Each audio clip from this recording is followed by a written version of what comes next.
so good afternoon, ladies and gentlemen.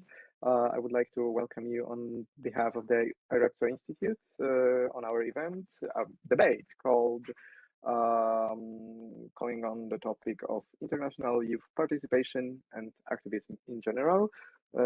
With me on this day, Bara Kwasniczkowa, youth delegate to the United Nations of the Czech Republic, Adam Dziedzic, president of United Nations Association Poland, and to give an opening speech, Władysław Kaim, member of Youth Advisory Group on Climate Change to the UN Secretary General.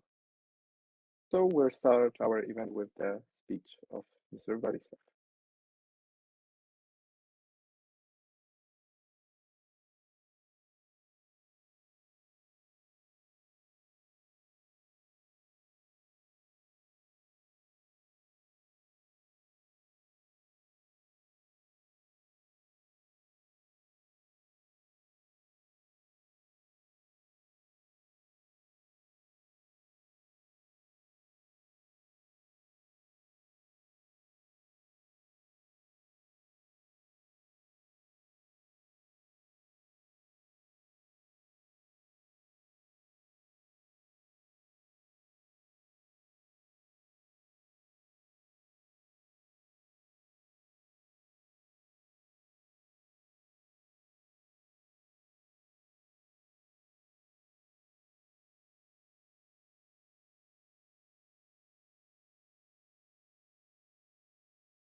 Once again, that was the opening speech of Mr. Władysław Kaim, member of Youth Advisory Group on Climate Change to the UN Secretary General. To start our discussion, I would like to make a general opinion, maybe some general reflection that in the recent years we can clearly observe a significant increase as it comes to youth participation on the international level, because normally for many years uh, it was something normal, or it became normal that on the national level, governments, even local municipalities or NGOs were um, active, had the really active role as it comes to youth participation. They were creating many, that was the case in Poland, creating many new advisory councils that were concerning the youth and were consisting of members of the younger generation. And in today's discussion, we will be talking about the same factors, but on the international level. So, how is the youth participation perceived as it comes to relation between states and international agencies and activism in general? So, the first question to Adam Dziedzic, as it comes to the international context, how do you think the youth currently can engage in international activities? Very good question, and the answer is not simple. The answer is, in fact, very, very long. I think, well, to find the answer, we simply have to look at what the youth already does at the moment. And I have to say, from my experience, from my talks, chats, and meetings with other UNAs around the world, it is only on the increase, not on the decrease, as some others might say. What, however, I do miss is, for example, if we look at the UN Youth Delegate Program, which is a fantastic initiative to allow students, to allow young graduates to engage on the international arena. And this has been spoken about for many years, is the underrepresentation of African countries, of Southeast Asian countries, of Latin American countries. So to answer the question, how can they get involved? Well, in this sense, what they need to do, what needs to happen, is there needs to be a systematic approach on the governmental level and a systematic system of support for these youth initiatives. So that's number one. The second thing is, if we look on the international level, is learn from good practices. Of course, not copy them, because that is not what we encourage. But of course, look at other successful initiatives and try to adapt them to your local communities, to your countries. And this is something that is of great importance to me. So this decentralization of activities. So we very much like to underline local communities. Thirdly, before you start, an initiative, a project, an association, a group, etc., do a bit of research as to what is actually necessary. Because what sometimes tends to happen, is initiatives pop up here and there, but they all address either a problem that has already been solved, or they all address the same thing. And I think if the youth is to be heard even further on the international arena, we need to address issues that have not been addressed yet. So that's number one. And number two, we should all focus on what we have expertise in. So it is not the sense that everybody needs to focus, let's say, on health, or everybody needs to focus on climate change at the moment, which is, of course, the number one topic being spoken about. I think these are the 3-4 main ways in which youth can get more engaged. And of course, there are already other initiatives which they can simply join, both in the European Union and on the international arena. We have, just to name a few, we have Model United Nations conferences, we have European Youth Parliaments, youth forums, which are happening pretty much. I don't think there is a month without a youth forum happening in country X, Y, and Z. So the initiatives are there. And I would just say, get in touch with your local organization, your local representative, and they will also tell you how exactly it is that you can get involved, which will really make a difference, because you will be addressing issues that need to be addressed. Okay, Adam, thank you for your answer. Something that you mentioned, the good practices and the impact of implementing good practices that we can take from abroad in our local context, let's say. And Bara, a question for you. For many years, as we didn't met yesterday, we met for some period of time. I was thinking that the Czech UN Youth Delegate program was for me an example of such a good practice. Do you think it can be something interesting for a young person to become a youth delegate to the United Nations? How does the process look in your country? Yeah, thank you. Well, coming from having been the delegate a few years before, I am definitely a bit more critical because I was able to see the processes from the inside. So for me, I can recognize several points where we've made enough progress, which I think was definitely the first point of just getting the notion of the program in media. In the last 2 years, we've had all of the delegates had more interviews and were finally recognized, at least in some media, which was not the case before, as the program is relatively new. It's been on for six years, so it has never, I think, got the attention yet that it really deserves. And second, then there's always the what has improved is that as the program develops, delegates get more freedom when it comes to choosing what they actually want to focus on. So instead of just getting some basic coaching and going to UN and different events, we have the opportunity to take really one SDG or one idea or issue that is really close to our hearts and advocate on that on local or national level or potentially at transnational level. So I think these two have improved and what so that could be example of a good practice. So I think really being active and reaching out to media was something that has improved, and then getting more people to apply to the program as a result of that, and and the advocacy work done on specific issues such as climate change. But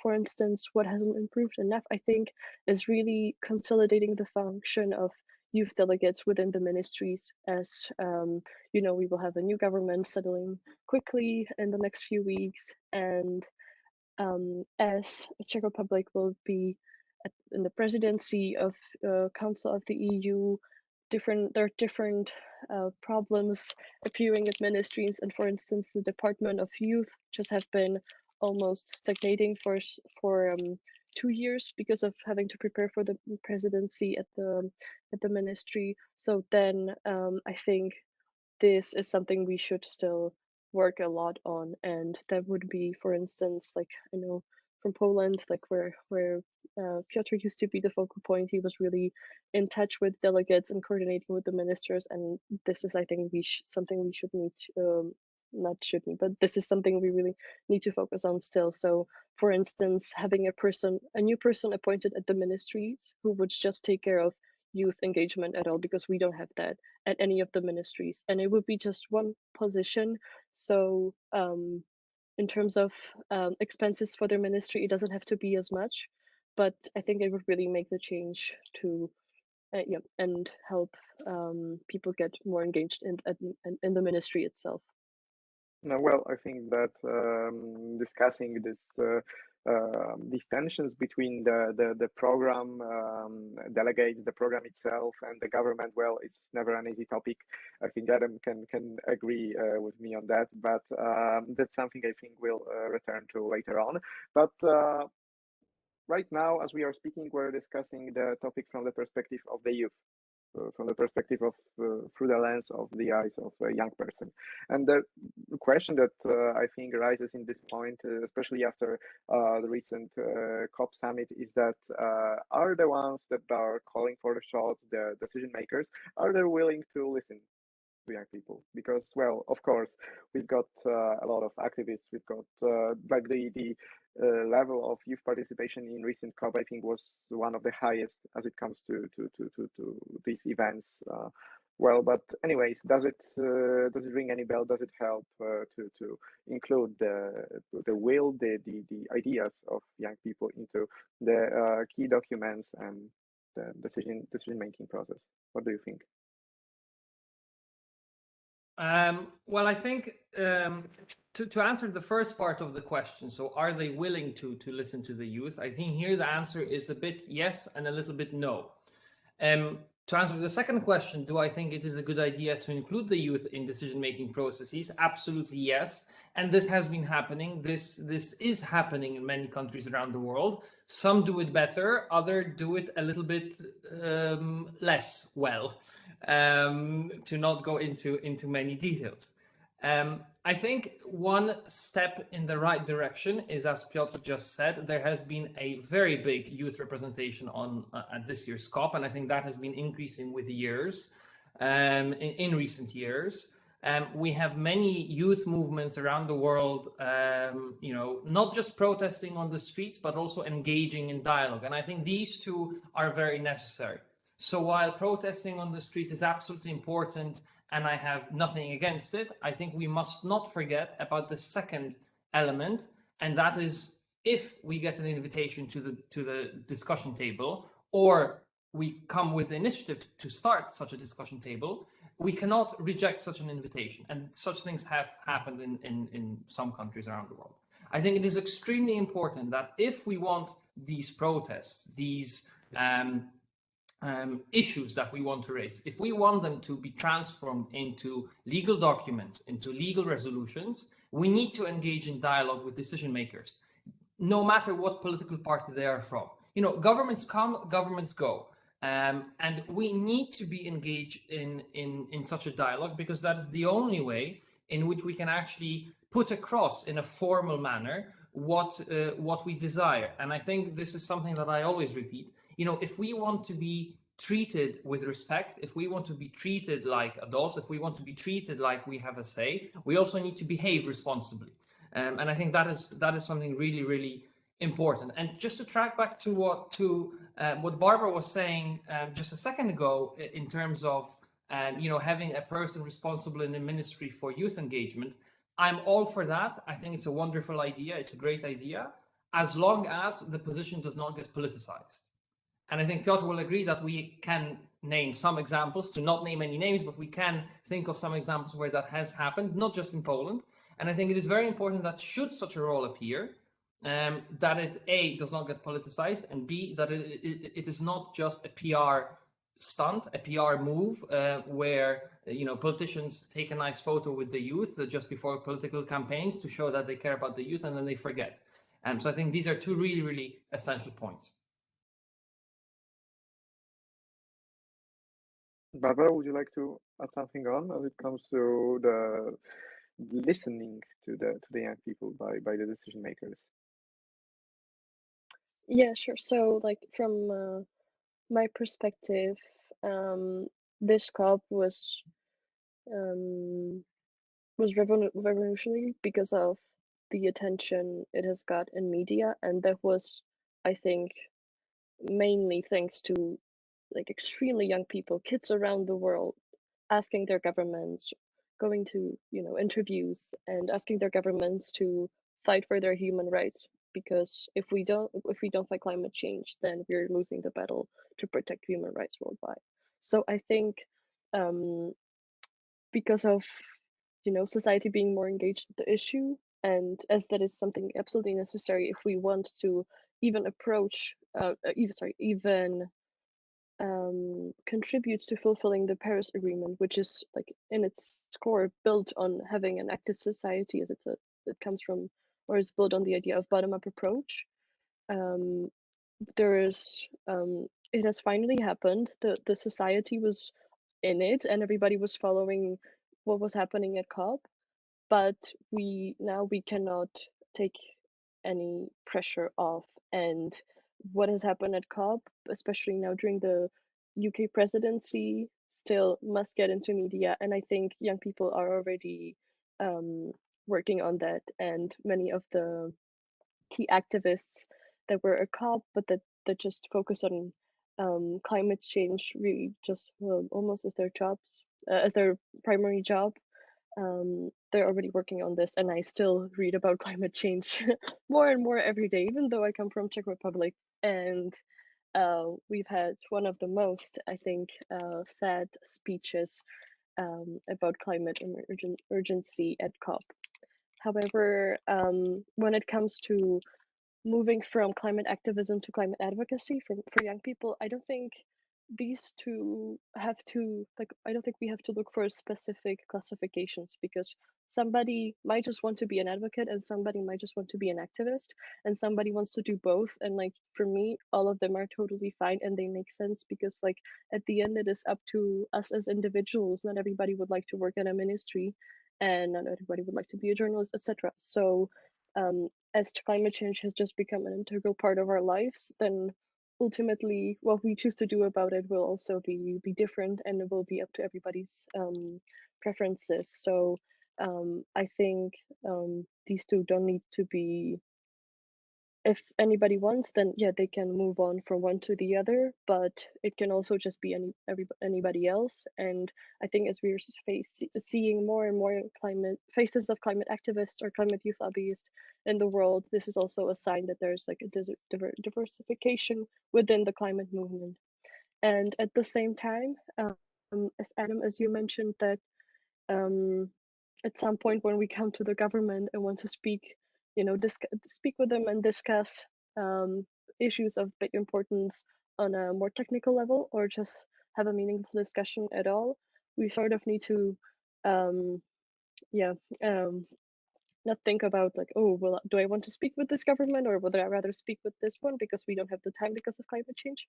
I would agree to some extent, and I think it really, like, approaching it this way really shows the pragmatism and just the absolute need to fight climate change in any way, in any in any political setting and wherever. But I feel like, especially we as European countries, we really have to, first of all, do as much to protect the freedom we have, not just as young people, but as society, because we're the only ones who could speak up and who can go to their governments to push for more climate ambitious policies, mainly for the young people who are living in oppressed regimes and who just cannot, even though they will be impacted by the effects of climate change much more. So I think, yeah, we have to be critical towards our governments and really, yeah, don't think of our freedom as that's just something that has been given to us, because the Velvet Revolution is not that it's not that long ago that it happened. And at the same time as we're trying to fight climate change, we absolutely have to protect freedom that we have, because otherwise we just cannot with climate change without it. So as we're tackling the topics of climate change and environment in general, I cannot not ask you about the clash between Polish and Czech governments about the Turów mining facility. I think you know the topic, and well, the question is I think not so obvious, because obviously there are some disagreements that I hope in the future will be resolved. But what we as a youth on both Polish and Czech side can do, maybe working as in some form of diplomatic soft power to ease in this crisis somehow. Well, I think here for example, UN youth delegates could have a role should they show such an initiative. That's a slightly other story, but I think what the youth can do, and what sometimes government officials cannot do, is meet, informally and show to their slightly older colleagues that the discussion is possible. I'm very happy that the discussion right now is taking place, because if we look back 2-3 months ago, there was no discussion. There was a hearing at the court, Poland was issued with a fine, and that was it. Right now, we know there are negotiations in place. They are at a fairly advanced stage, so that is a good omen for the future. But I think what the youth can do is basically show their slightly older colleagues that working together makes sense despite your differences, because the youth has shown that in many other examples, and in many other ways in conflict areas. I look at the Middle East. I look at Egyptian and Israeli youth who have had very good dialogue in the past. I lived in Egypt for a number of years, so that topic is quite close to my heart. And there they really do show that dialogue, despite very strong differences, is possible. And dialogue between Polish and German youth. I mean, we all know the history between Poland and Germany.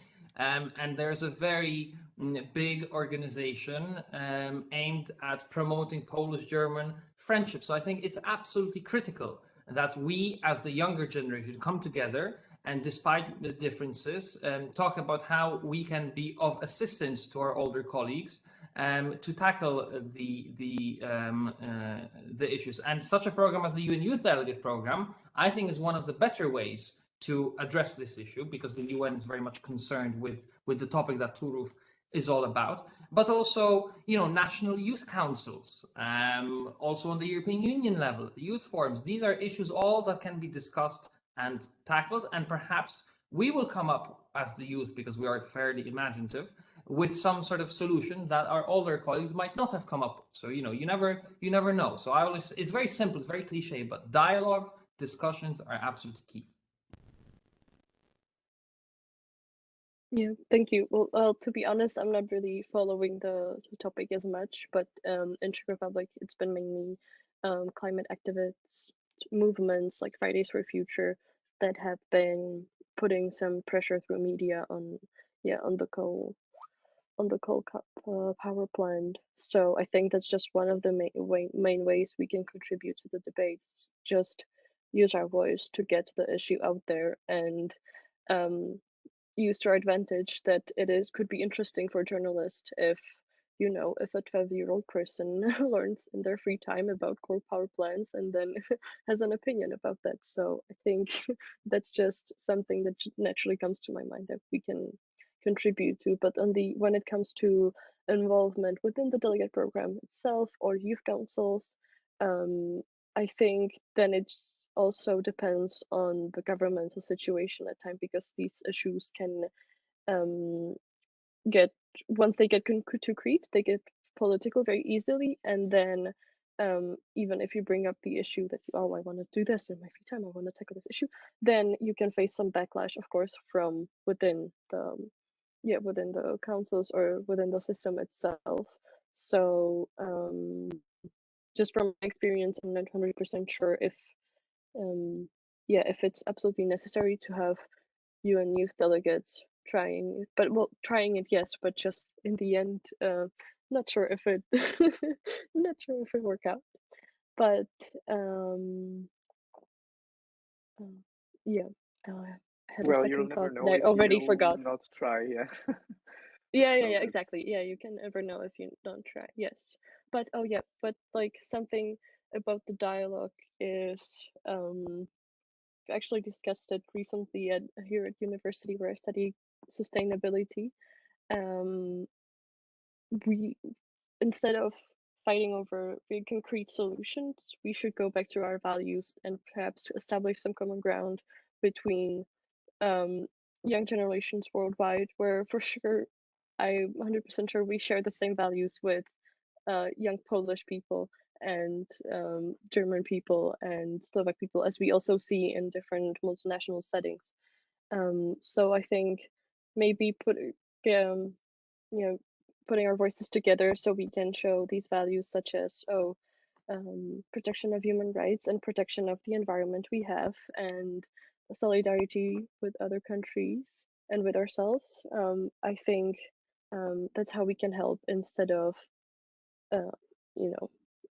pointing out directly to a very concrete solution or very concrete event.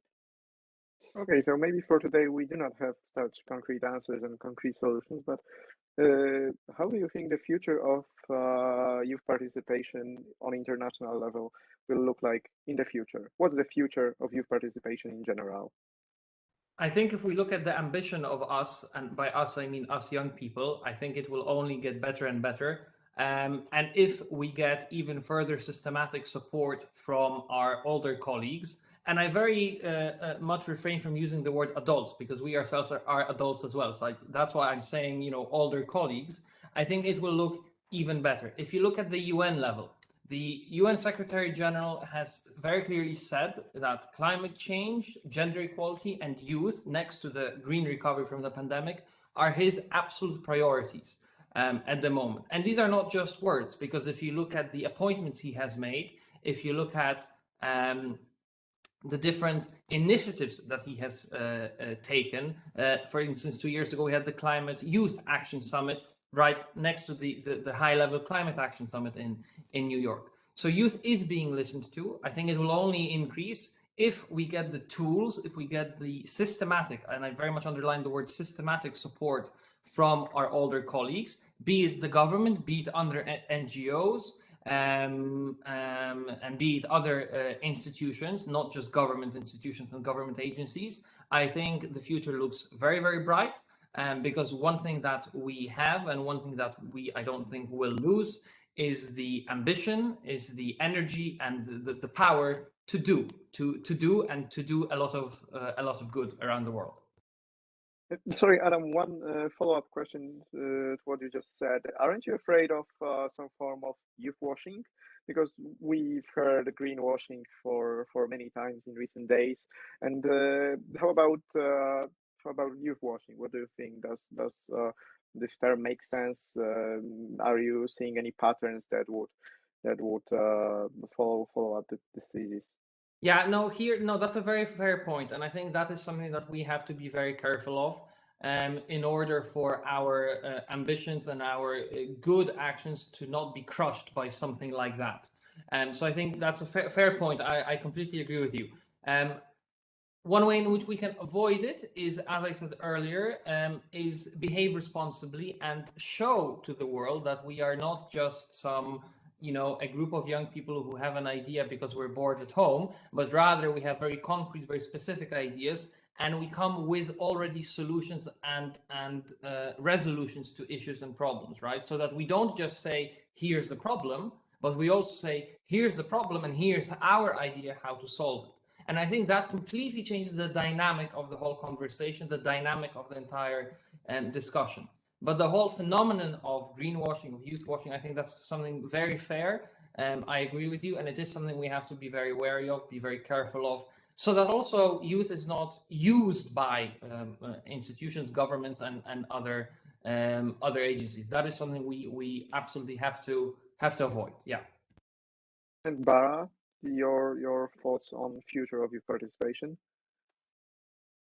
Yeah, I would 100% agree. It's improving, and it's not improving just because it's trendy. It's improving because it works and it actually brings benefits to the decision-making processes. Because once you bring one marginalized group, they're more likely to speak up about other marginalized group, which is something that was really noticeable to me when I was at the Youth for Climate Driving Ambition pre-COP gathering in Milan before COP26, where almost every young people would put the topic of including indigenous peoples in the fulfillment and using their local knowledge in the fulfillment of Paris Agreement. So it's not just because it is happening; it's because it works, and it's improving by a lot. Of course, we can always be critical, say it's not enough, say it should have already happened. Well, should have, would have, like you could do this to every, with anything you're trying to solve. So I think, yeah, this was especially at pre-COP and COP, things have improved, and also mainly thanks to YOUNGO, which is the youth NGOs constituency within the UNFCCC mechanism that is doing a lot in trying to get young people in, and then reacting to the same issue, trying to get young people in climate decision processes without them being tokenized, which to me, I think this tokenism means something else in every country, and in some countries it can just still help to have one person who is really just to be there, because then it could be a role model to other young people. But of course, when we think of Belgium or Netherlands that have been including young people for decades in international decision making processes, then they absolutely shouldn't be tokenized, and if they get, then that's a really big issue. So yeah, I think we're on the good track. And something that I also learned this COP was that different politicians would, if they decided to go to COP, they would also pay the costs or arrange the accreditation for climate youth activists from Global South. So I think maybe it has already happened before, but this year was quite some people, and I think this is something the public should know, and that should be continued in next year forwards, because some people really cannot um, get into COP, even though they absolutely deserve, also because of COVID. But let's hope that next year in Egypt there'll be no such thing. Yes, and yeah, I think that I hope I answered the question. I think I forgot something, but um, Okay, so my final question for today, because our discussion is coming to an end. If you to give short advice, one sentence advice to the young people, should they become more active? Should they participate in this decision making process? What would be your saying? What would be your sentence, Adam? Absolutely. Well, it's very simple. Yes, get involved, but don't duplicate activities. If there is something that interests you, first have a look if there's already an organization doing it and get involved with them. If there isn't, find colleagues, find friends, and start doing it. Look for support. Make sure not to get used by others, because that does happen. But it's very simple, but just don't give up, because it's a difficult road. No one said it's easy, especially the beginnings, but don't give up and keep on doing your thing. nice. And yeah, I would say the same, but also I would say that, the fact that in your time you're choosing to speak about a societal or environmental issue in media or with your friends, that is already something, and you don't necessarily have to be coming up with solutions, because if just everybody could think of solutions to, for instance, improving the technological side of batteries that could that are really essential in the energy transition, so we can run on more renewable energy sources, then it would have already happened. So I feel like young people shouldn't be afraid, um, and shouldn't feel the pressure of, oh, you have to bring up solutions, because already saying listen to science, advocate for climate change is what we need, because currently it really is just a political issue. And if we don't have young people doing that because they're afraid of, oh, you will come at me because I don't know the perfect solution to something or something, or I'm not studying this climate studies as a at university or something, we can, yeah, that would be for me as a bad step, and we could lose some important voices we need in the not just climate movement but in the world. And especially being Czech, I feel this issue is really really critical here, because even though young people have been the active voice or the driving force of the Velvet Revolution and now the strikes, it's still um, um, we're still not politically interested enough. Like in the last elections, not even half of the people voted, and a lot of us feel pressure that if they said something bad in public, they would face a really serious backlash. So then we choose to not to speak up, and I think this is something like we have to work on as as a nation, because then we're not putting the sufficient pressure we need on our governments to fight climate change. So not sure how it is in Poland, but just like from my experience, this is something I noticed in my everyday Czech life, and it maybe comes from the educational system, where we're just like, oh, instead of being encouraged of what we do good, where some teachers make really sure that you know that you did something wrong, for instance when you're learning like a foreign language or something. So I think like just focusing on this issue, that young people are confident and feel empowered to speak up about issues that are important for them, could also help us. And thanks for inviting me to the discussion today. It was a pleasure meeting you, Adam. Thank you for your answer, and thank you for all the answers in general. So to summarize, be brave, be active, and maybe try not to reinvent the wheel, but engage in these solutions, in these youth actions that are already working. Thank you very much. With us today, Barbara Kwasniczkowa from the Czech Republic and Adam Dziedzic from Poland. My name is Piotr Drzewiecki, and thank you for this wonderful discussion on behalf of IREPSO Institute. This event was part of our Dialogue of New Generation project. Thank you very much.